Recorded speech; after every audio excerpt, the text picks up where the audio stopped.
আজকের ক্লাসটা যেটা হবে সেটা গত ক্লাসেরই একটা কন্টিনিউয়েশন হবে।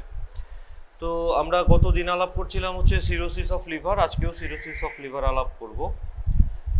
এর একটা কারণ হচ্ছে আমরা প্রথম থেকেই যেটা বলছিলাম যে আমরা যদি আসলে সিরোসিস অফ লিভার বা ক্রনিক লিভার ডিজিজ সম্বন্ধে ধারণা থাকে তাহলে আসলে হেপাটোলজির এটা একটা বড় অংশ এর মধ্যে চলে আসে। সে কারণে আমরা সিরোসিস অফ লিভারটাকে অত্যন্ত গুরুত্বের সাথে আলাপ করতে চাচ্ছি এবং আমি সাধারণত 3টা লেকচারের মাধ্যমে নেই। প্রথম লেকচারটা হয়ে গেছে, এটা আমরা আজকে একটু রিক্যাপিচুলেট করব। দেন হচ্ছে স্পেসিফিক কারণ যেগুলি আছে সেগুলির চিকিৎসা নিয়ে আলাপ করা হবে এবং শেষে হচ্ছে যে কমপ্লিকেশনসগুলির ট্রিটমেন্ট নিয়ে আলাপ করা হবে। তো কমপ্লিকেশনসের ট্রিটমেন্ট যখন আলাপ করব তখন আপনারা দেখবেন যে আরও অন্যান্য কিছু টপিকস কাভার হয়ে যায়। কি কি কাভার হবে? যেমন হচ্ছে আপনার অ্যাসাইটিস সংক্রান্ত কাভার হয়ে যাবে। যদি ভ্যারিসিয়াল ব্লিডিং থাকে তাহলে আপার গ্যাস্ট্রোইন্টেস্টাইনাল ব্লিডিং কীভাবে ম্যানেজ করবেন সেটা কাভার হয়ে যাবে। সো এই টপিক্সটা যদি আমরা ঠিকঠাক মতো আলাপ করি তাহলে দেখা যাবে যে আসলে হেপাটোলজির অনেকটুকুই কাভার হয় এবং অন্যান্য অনেক সমস্যার সম্বন্ধেও একটা ধারণা তৈরি হয়। তাহলে আমরা ইন্ট্রোডাকশনে যেটা বলছিলাম যে এটা হচ্ছে একটা ফাইব্রোসিস হয়, ডিফিউজ ফাইব্রোসিস, সাথে নোডিউল ফর্মেশন হয়। কমন কজ হিসাবে ক্রনিক ভাইরাল হেপাটাইটিস, অ্যালকোহলিজম এবং NAFLD মানে নন অ্যালকোহলিক ফ্যাটি লিভার ডিজিজ, এই 3টা জিনিস রাখা হয়েছিল। তো এখানে যেটা যে আপনারা যদি আপনাদের পরীক্ষার মধ্যে এই 3টা কজ বলতে পারেন তাহলে অন্তত বাংলাদেশের পার্সপেক্টিভে সব কিছুই কাভার হয়ে যায়। অলমোস্ট 95% কজ আপনারা কাভার করে ফেলতেছেন।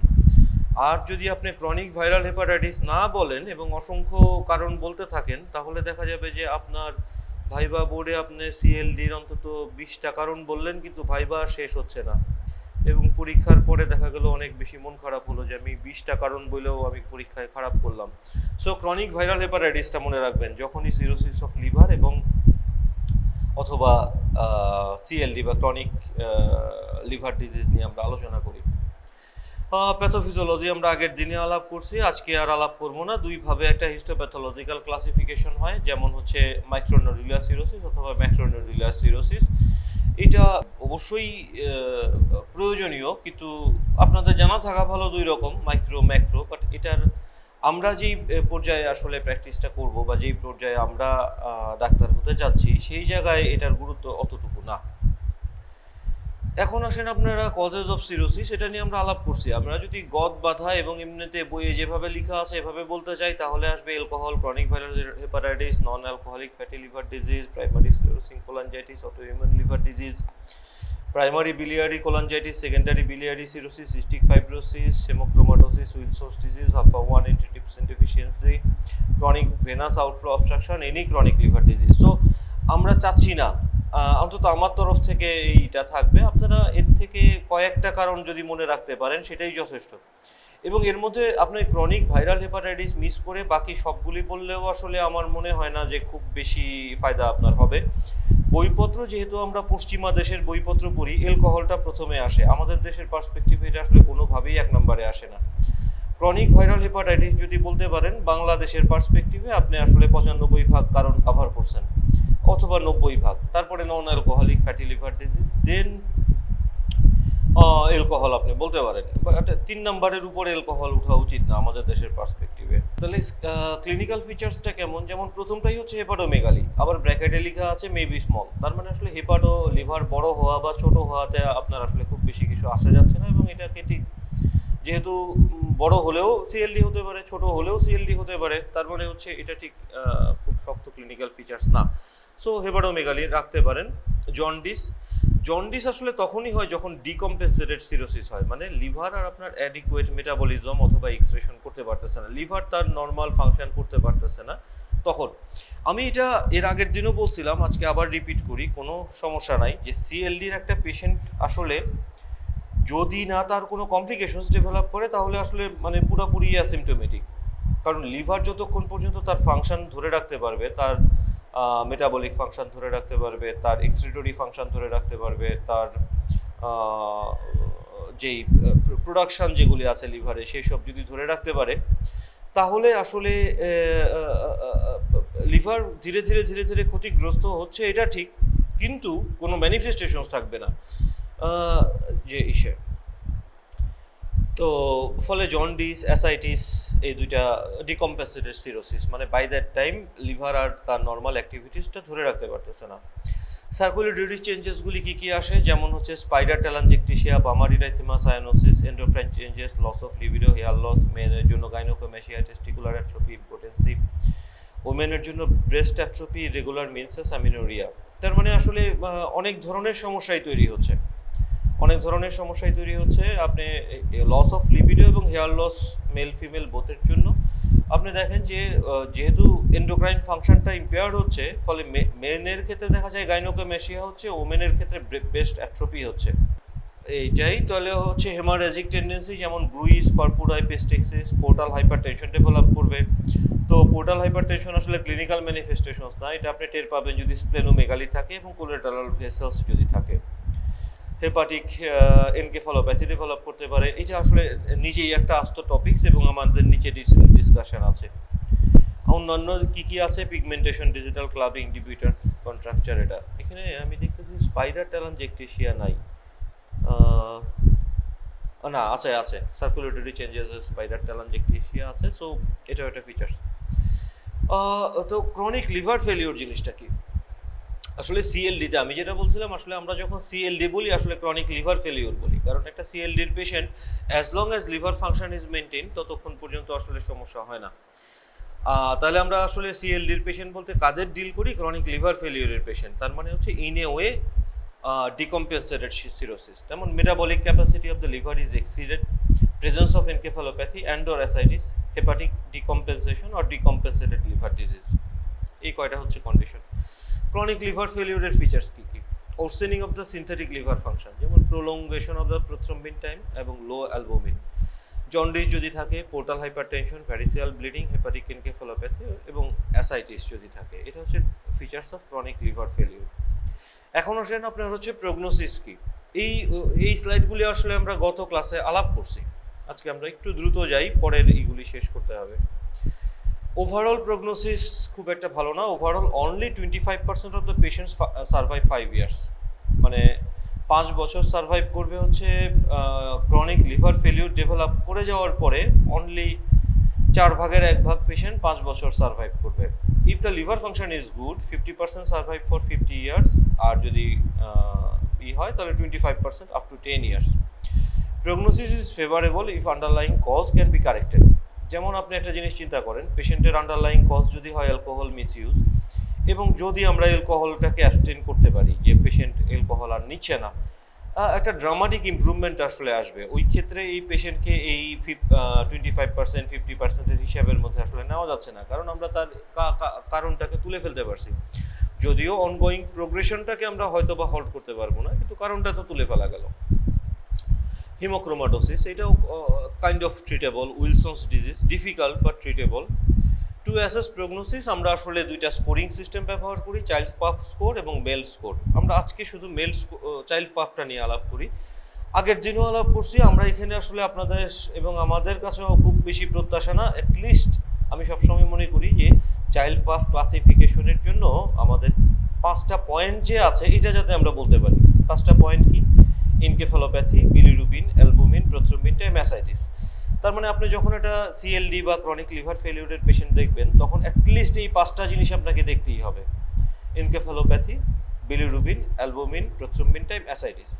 এখন এইটাকে আবার 1, 2, 3 তিনটা ভাগে ভাগ করা হয়েছে, এটা স্কোরিং সিস্টেম আছে। এবং যদি আমরা স্কোরিং সিস্টেমে যাই, দ্যাট ইজ এক্সট্রিমলি ডিফিকাল্ট, এই যে প্রতিটা পয়েন্ট বাই পয়েন্ট মনে রাখা। বাট এটা তো খুব সোজা, encephalopathy, bilirubin, albumin, prothrombin, ascites, এই 5টা পয়েন্টে আমরা পেশেন্টকে অ্যাসেস করি এবং গ্রেডিংটা কী করি? 1, 2, 3। ফলে হবে কি, আমরা যদি এক্সাক্ট ফিগারটা নাও পারি, আপনি পেশেন্টের যখন অ্যাসেস করবেন তখন এটা দিয়ে অ্যাসেস করেন, সাথে আপনি একটা ধারণা তৈরি করেন যে না এটার জন্য এত, এটার জন্য অত। তখন আপনি যখন এই প্রতিটা 5টার জন্য 5টা নাম্বার পাবেন, এই স্কোরটা যখন যোগ করবেন তখন কি হয়? যদি লেস দেন 7 হয় তাহলে চাইল্ড হচ্ছে এ, যদি 7 to 9 হয় তাহলে বি, মোর দেন 9 হলে সি। এর উপর আসলে আপনি একটা মর্টালিটি অ্যাসেসমেন্ট করতে পারবেন যে কতদিন সার্ভাইভ করবে। তো এনকেফালোপ্যাথি, তারপর বিলিরুবিন, অ্যালবুমিন, প্রোথ্রোম্বিন, অ্যাসাইটিস, এই যদি এই 5টা পয়েন্ট মনে রাখা উচিত অ্যাটলিস্ট। এখন আপনি আসেন যে এ বি সি এদের এইটা দেখেন, আপনি কার্ভটা দেখেন 1 ইয়ার, 5 ইয়ার্স, 10 ইয়ার্স মর্টালিটিতে দেখেন এ কিন্তু ইটস ওকে, বি নেমে আসতেছে, সি দেখেন হয়ে যাচ্ছে। সো এই স্কোরিংটা জানা থাকলে, যেই বদনাম আমাদের দেশের ডাক্তারদের সব সময় যে আমরা হয়তো বা রোগীর সাথে তথ্য দেই না বা জানাই না, এর একটা কারণ কিন্তু এটা যে আমরা আমরা যে সিএলডির একটা পেশেন্টকে আমরা এক্স্যাক্টলি হয়তো বা বলতেছি না যে আপনার এতটুকু এতদিনের সম্ভাবনা। অনেক সময় আমাদের রুগীদের বোঝারও একটা ক্ষমতা থাকতে হয়, যদি না থাকে কারোর না কারোর থাকতে হবে।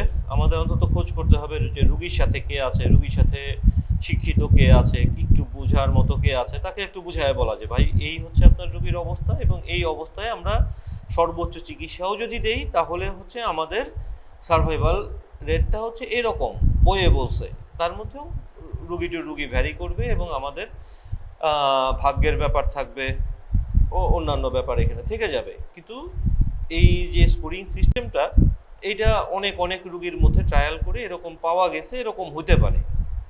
তখন হয় কি যে আমরা কি চিকিৎসা করতেছি এবং তার জন্য আমাদের প্রত্যাশাটা কি এবং রোগীর আউটকাম কি, এই সম্বন্ধে সবার একটা ধারণা থাকবে। নয়তো আমরা যদি ধরেন বলতে থাকি যে ভালো আছে এবং কোনভাবে ভালো কোনভাবে খারাপ এবং এই অ্যাসেসমেন্টটা এই 5টা স্কোরিং দিয়ে না করি, হঠাৎ ভালো এবং হঠাৎ খারাপ তো যে কেউ হতে পারে। তো ফলে এগুলি সমস্যা তৈরি করে আসলে। তো আপনারা তো সামনে মেডিসিনে আসতেছেন, আমরা আস্তে আস্তে চেষ্টা করতে থাকি যাতে আমরা করতে মেল স্কোরিং সিস্টেমে আমি যাচ্ছি না।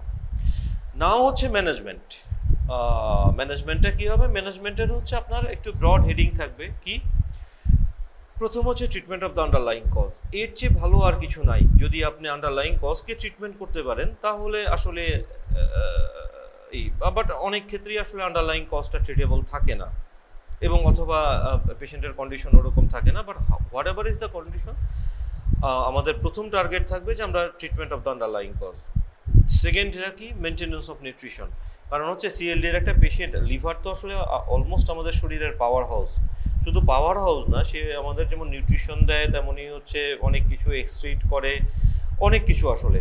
তো মানে হেপাটিক ফাংশন আপনারা যদি ফিজিওলজি মনে থাকে 8টা ফাংশন করে লিভার, এবং 8টার কমও না বেশিও না, 8টা কাজ লিভার সব সময় করে। তো এই এর মধ্যে একটা খুব বড় অংশ হচ্ছে নিউট্রিশন। এখন নিউট্রিশনটা মেনটেন করতে হবে। ইনভেরিয়েবলি সিএলডির পেশেন্ট আসলে ম্যালনারিশ থাকে। দেন ফাইনালি হচ্ছে ট্রিটমেন্ট অফ দ্য কমপ্লিকেশনস। আমরা আপনাকে আগেই যেটা বলছিলাম যে আসলে আপনার কাছে সিএলডি আসা মানে হচ্ছে ক্রনিক লিভার ফেলিওর আসা, এবং ক্রনিক লিভার ফেলিওর আসা মানে হচ্ছে লিভার আর মানে ইজ নট অ্যাডিকুয়েটলি ফাংশনিং। কী কী কমপ্লিকেশনস হতে পারে, ascites, hepatic encephalopathy, portal hypertension, oesophageal varices, এইসব। নাও আমরা প্রতিটা ট্রিটমেন্ট মডালিটিস নিয়ে আলাদা আলাদা করে আলাপ করব।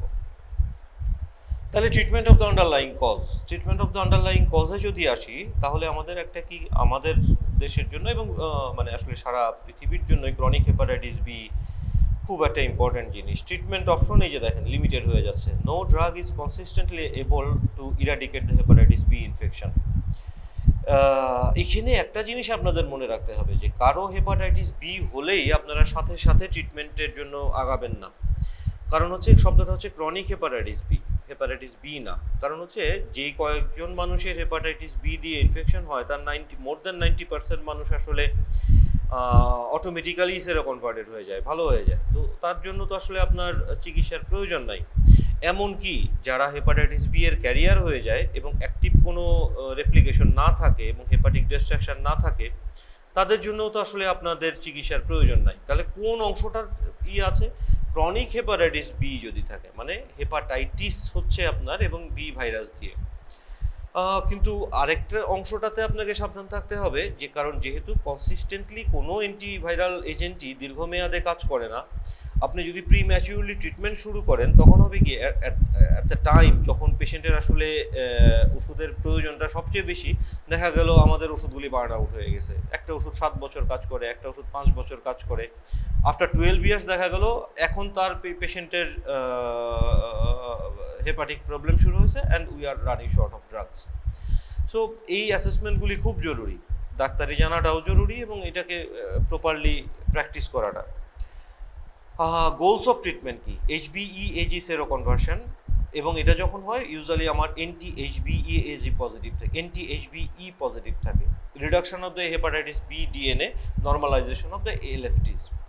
Indication of treatment: high viral load and the presence of the active hepatitis, elevated serum transaminase and histological evidence of inflammation and fibrosis. তাহলে যেটা হচ্ছে কি আপনি কখন ট্রিটমেন্ট দেবেন, একদম সোজা কথা যে আপনার ট্রান্সামাইনেজ লেভেলটা বাড়তেছে নাকি, যদি না বাড়ে তাহলে ট্রিটমেন্টটা আসলে শুরু করার প্রয়োজন নাই, এবং হিস্টোলজিক্যাল এভিডেন্স যদি থাকে যে ইনফ্লামেশন এবং ফাইব্রোসিস হচ্ছে তাহলে আপনি ট্রিটমেন্টটা শুরু করবেন, আদারওয়াইজ আসলে আমি ওরকম কোনো প্রয়োজন দেখতেছি না।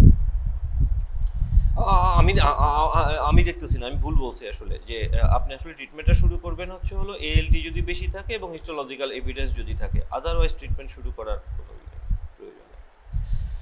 আর কি আপনার যেমন অরাল অ্যান্টিভাইরাল এজেন্টস আছে আর মোর এফেক্টিভ, যেমন antigen negative chronic viral hepatitis B এর ক্ষেত্রে। Most patients with chronic hepatitis B are asymptomatic, develop complications after many years. Cirrhosis develop in 15 to 20% of patients over 5 to 20 years. এইটা একটু মনে রাখেন, 20%, যে 20 বছরে মাত্র 20%-এর হয়, 20 বছর দীর্ঘ সময় 20%-এর হচ্ছে। আপনি ধরেন একটা patient at the age of 70 hepatitis B আপনি ডায়াগনোসিস করলেন, আর কোনো ফিচার্স নাই, আপনি খেয়াল করে দেখেন না, at the age of 70 hepatitis B infection, 20 বছর পরে at the age of 90 he or she might develop cirrhosis. যে কোনো অসুখই কষ্টকর, কিন্তু মানে আপনি যখন ট্রিটমেন্টের সিদ্ধান্ত নিতে যাবেন তখন আসলে আপনার ওই জিনিসগুলি হিসাবে আসতে হবে যে লাইফ এক্সপেক্টেন্সি কত, আপনি যে ট্রিটমেন্ট দিবেন সেই ট্রিটমেন্টের কমপ্লিকেশনস কী, এবং ট্রিটমেন্ট শুরু করার পর লাইফ এক্সপেক্টেন্সি কতটুকু বাড়বে actually. Higher in those with who are antigen positive. Two different types of drugs are used to treat hepatitis B: direct acting nucleoside nucleotide analogs and pegylated interferon alpha. তো এখানে কি হচ্ছে, direct acting nucleoside nucleotide antiviral agent যেটা হবে inhibit the reverse transcription of the RNA to hepatitis B DNA. Relapse is common after treatment of withdrawal.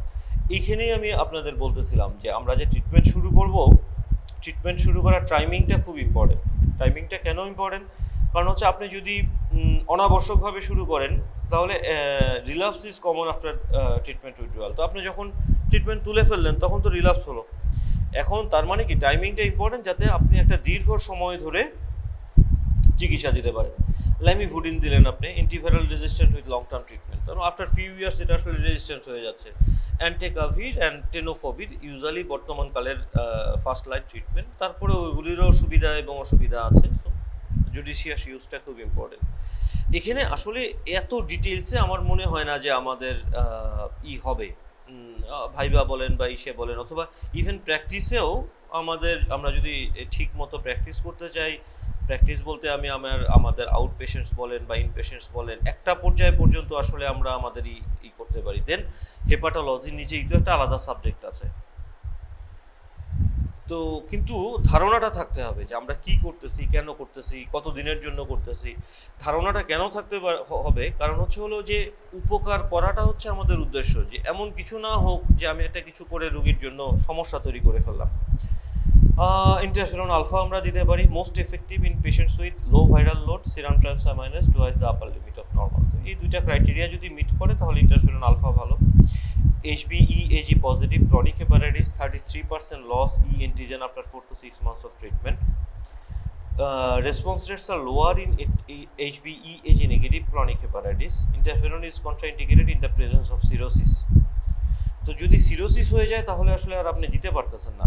Side effect হচ্ছে fatigue, depression, irritability, bone marrow suppression, triggering of autoimmune thyroid disease. তার মানে এই যে দেখেন treatment দেওয়ারও কিন্তু সমস্যা আছে। এখন আপনি কি করবেন? Liver transplantation is an option. এটাতে আসলে আমি আর খুব বেশি সময় দিচ্ছি না। এখন আমরা আসি হচ্ছে হেপাটাইটিস সি এর ম্যানেজমেন্টের ক্ষেত্রে। হেপাটাইটিস সি যদি ক্রনিক হেপাটাইটিস হয় তখন the aim is two eradicate the infection. In recent years এটাতে আসলে একটা সাবস্টেন্সিয়াল ইমপ্রুভমেন্ট হয়েছে। ভাইরাল ক্লিয়ারেন্স অ্যাট 6 মান্থস কত হচ্ছে? আগে ছিল 40%, এখন অলমোস্ট 100% হয়ে যাচ্ছে। Newer drugs are extremely costly.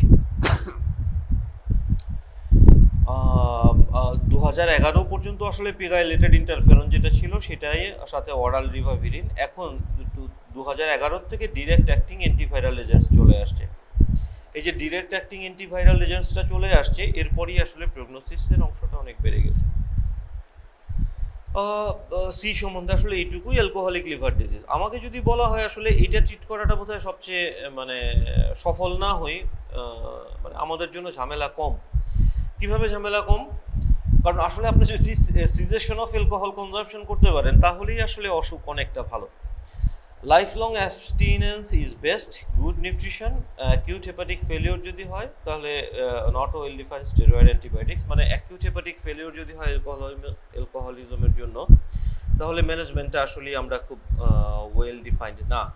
তাহলে cessation of alcohol consumption is the mainstay of treatment, এবং lifelong abstinence and good nutrition maintenance.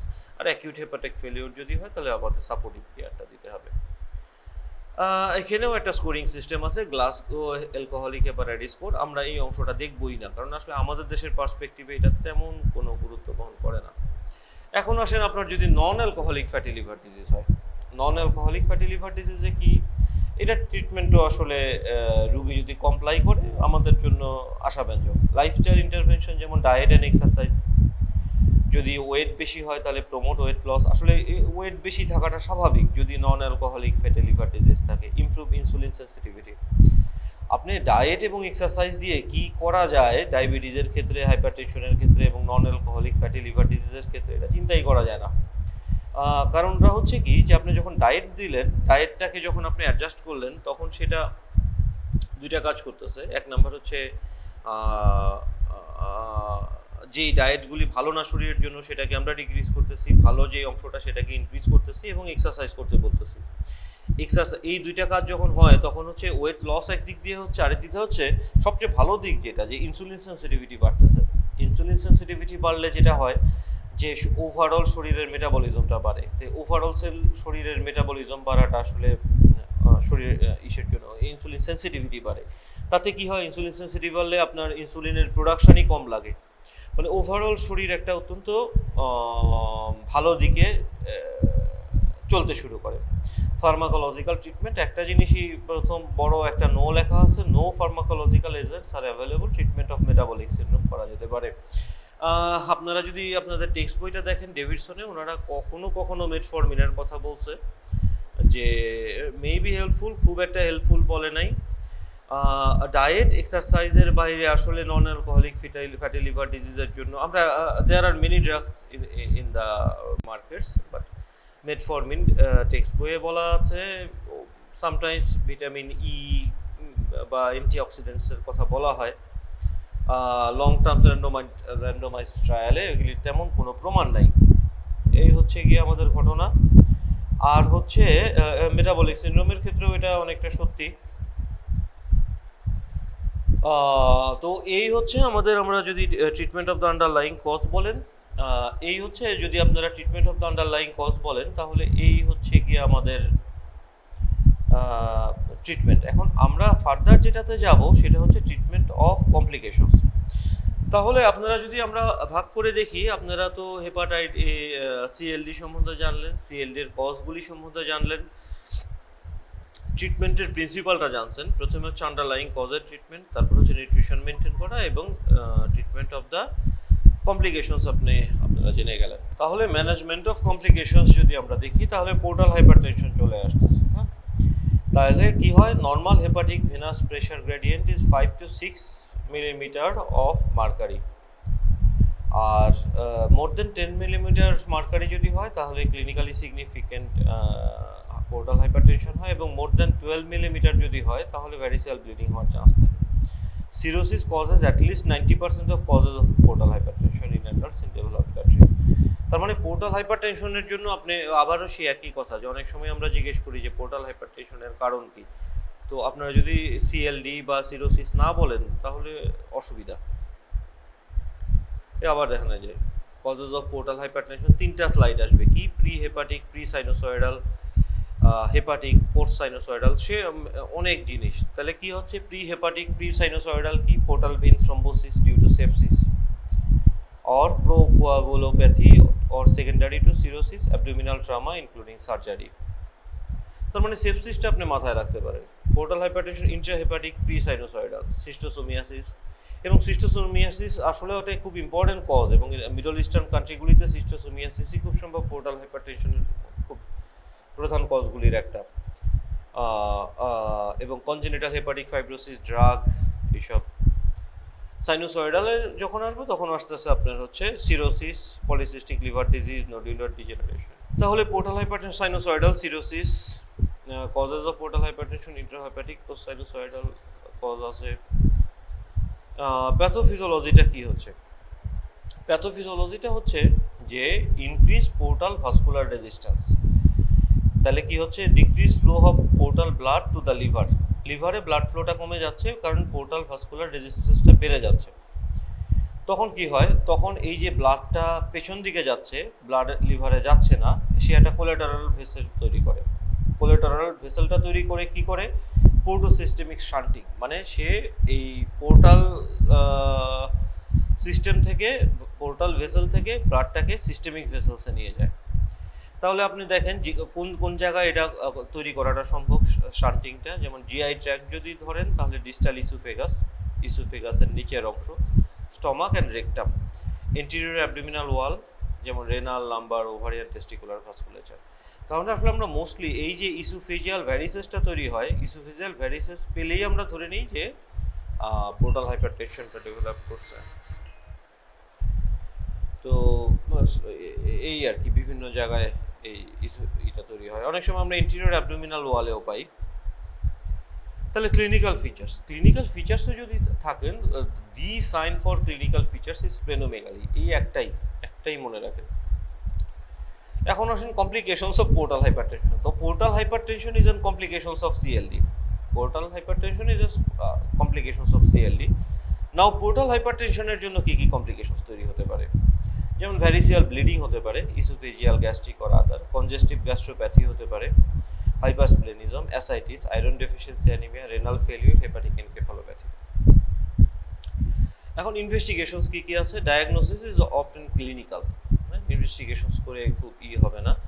তারপরে আপনি ফুল ব্লাড কাউন্ট করতে পারেন, এন্ডোস্কোপি করতে পারেন। গ্যাস্ট্রোইসোফেজিয়াল ভ্যারিসেসের জন্য রিপিট করতে হয় 2 বছর পর পর। আলট্রাসোনোগ্রামে আপনি স্প্লেনোমেগালি পাবেন, কোলেটারাল ভেসেলস পেতে পারেন। সিটি এবং ম্যাগনেটিক রেজোনেন্স এনজিওগ্রাফিও করা সম্ভব, portal vein clot and hepatic vein patency যদি আপনি দেখতে চান। তাহলে এখন ম্যানেজমেন্ট কি আসবে? ম্যানেজমেন্টের আবার পোর্টাল হাইপারটেনশনেরও ম্যানেজমেন্ট ডিপেন্ড করবে আসলে এটার কমপ্লিকেশনসগুলির উপরে।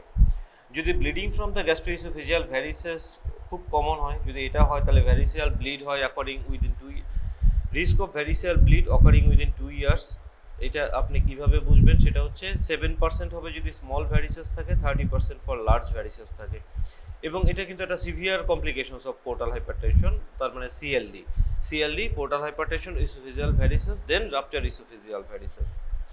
The mortality following a variceal bleed is 15 to 45%। তার মানে আমরা যদি আগে মানে আপনি যদি খুব ভালোও করতে পারেন তাও আপনার পেশেন্টের মৃত্যুর ঝুঁকি হচ্ছে 15%। আর যদি অত ভালো না পারি তাহলে হচ্ছে 45%। তো সেই ঝুঁকিটাও অনেক। Management of portal hypertension is largely focused on the prevention and control of variceal hemorrhage. Bleeding can also result from peptic ulceration, কারণ আপনার স্টমাকেও হচ্ছে।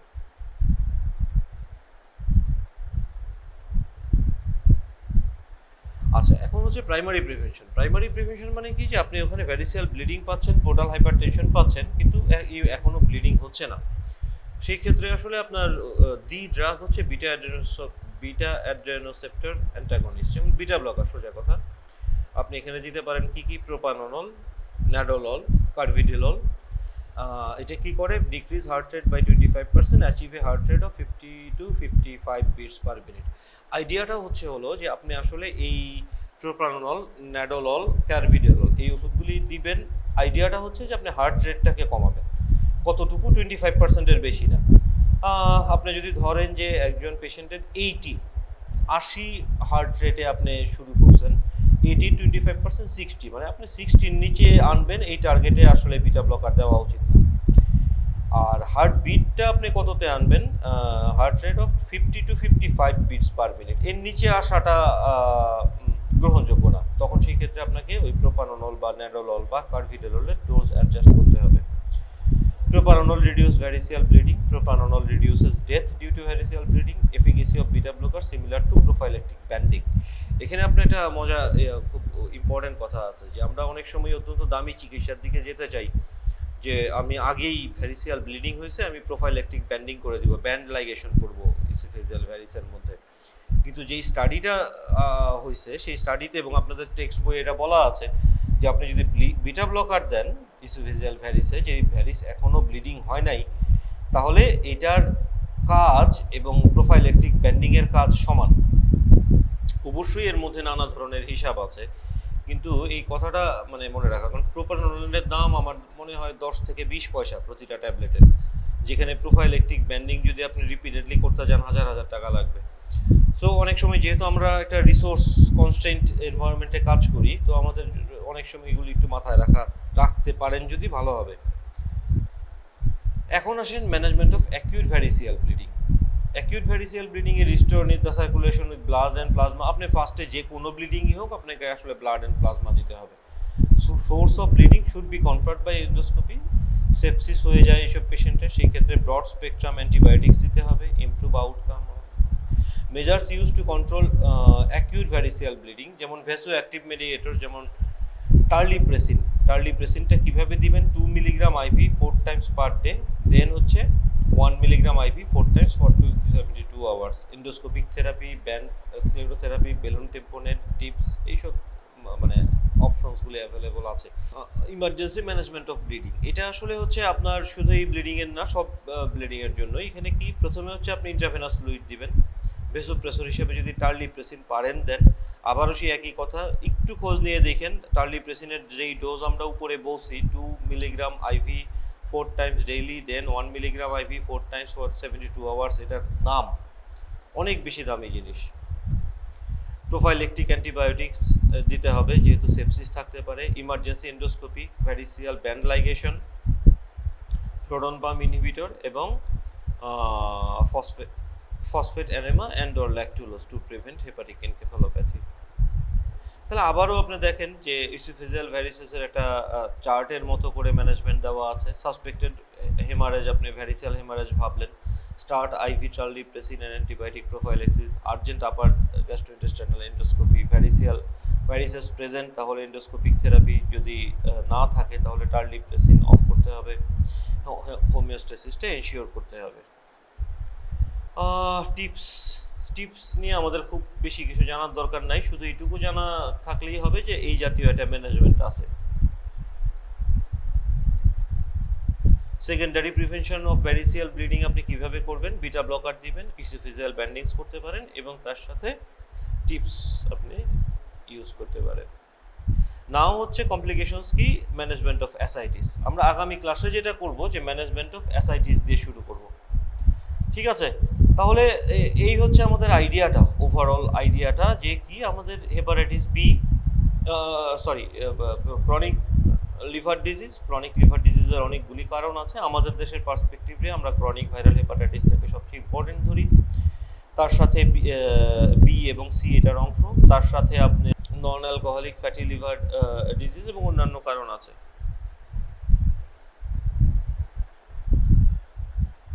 তো এই হচ্ছে এরকম, তার মানে, এবং তারপর যখন আপনি ট্রিটমেন্টে যাবেন, ট্রিটমেন্ট অফ দ্য কজ এবং ট্রিটমেন্ট অ্যাডিকুয়েট নিউট্রিশন মেনটেনেন্স এবং ফাইনালি হচ্ছে ট্রিটমেন্ট অফ দ্য কমপ্লিকেশনস। তাহলে ট্রিটমেন্ট অফ দ্য কজগুলি আমরা সবই আলাপ করছি, B, C, non alcoholic fatty liver disease, alcoholic fatty liver disease, এই অংশগুলি আলাপ করা হয়েছে। আর কমপ্লিকেশনসের মধ্যে পোর্টাল হাইপারটেনশন একটু দ্রুত আলাপ করা হয়েছে। আগামী দিন আমরা অ্যাসাইটিস থেকে শুরু করব। ঠিক আছে, ধন্যবাদ সবাইকে।